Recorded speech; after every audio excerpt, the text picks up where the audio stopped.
Araw sa Gemini na may buwan sa Capricorn. Ikaw ang formal na tagapagbalita. Ang araw sa Gemini, ang buwan sa Capricorn, ay nagpapahiwatig ng isang tao na lumilikha ng mga negosyo mula sa mga ideya. Ang buwan sa Capricorn ay magdidisiplina kay Gemini na maging matipid sa pagkuha ng panganib.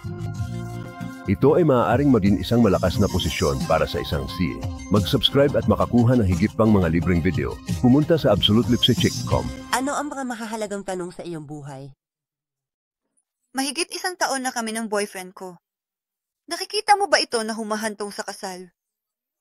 Mayroon akong 2 alok sa trabaho. Kailangan ko ng payo kung alin ang tatanggapin. Pagod na akong mag-isa. Gusto kong malaman ang pag-ibig ay darating sa akin agad.